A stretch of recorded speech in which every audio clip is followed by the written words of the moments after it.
આપણે એક એવા વિષય ઉપર વાત કરવા જઈ રહ્યા છીએ કે જે મેં સે હો તક કી યાત્રા, એટલે કે જ્યાં સુધી આપણે હું પણ રાખીએ ત્યાં સુધી પરમાત્માની પ્રાપ્તિ થવાની નથી. તો જે અહંકાર છે, જે હું પણ જે છે, હું કરું છું, મેં કર્યું છે, હું હતો એટલે આવું થયું, જે અહંકાર જે આપણે હું પણાનો છે ને, એ જ્યાં સુધી આપણે નષ્ટ નહીં થાય ત્યાં સુધી આપણને પરમાત્માની પ્રાપ્તિ અને પરમાત્માની વ્યાખ્યા, પરમાત્મા શું છે એ આપણને ખ્યાલ નહીં આવે.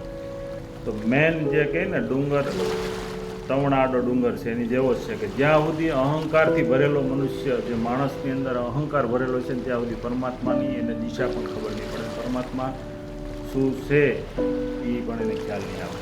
તો અહંકાર જ એક એવું નાનું એવું તવણું છે કે એ અહંકારને જ્યાં સુધી નષ્ટ નહીં કરીએ, અહંકારને જ્યાં સુધી સંપૂર્ણ પીગળાવશું નહીં, ત્યાં સુધી આપણને પરમાત્માની પ્રાપ્તિ નહીં થાય.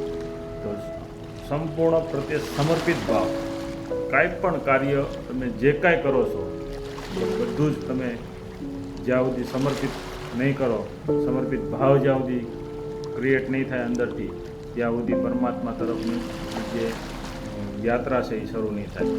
જે કાંઈ કરે આપણે, જે કાંઈ કાર્ય આપણા દ્વારા થઈ રહ્યું છે એ આપણે સંપૂર્ણ પરમાત્માને સમર્પિત કરતું જવાનું છે કે તારી ઈચ્છા અનુસાર આ શરીરના માધ્યમથી જે કાંઈ કાર્ય થયું છે તારી ઈચ્છા અનુસાર થયું છે અને તારને તારા શરણોમાં સમર્પિત.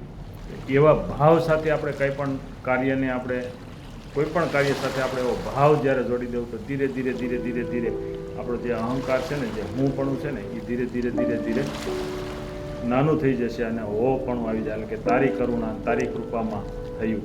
તો ધ્યાનના એવા એક ફાયદા છે કે ધીરે ધીરે ધીરે ધ્યાન કરવાથી આપણને આપણો જે હું પણાનો જે અહંકાર જે છે એ અહંકાર ઉપર આપણે વિજય પ્રાપ્ત કરી શકીએ. અને અહંકાર ઉપર વિજય પ્રાપ્ત કર્યા પછી જ આધ્યાત્મિકતાની સાચી શરૂઆત થઈ શકે છે.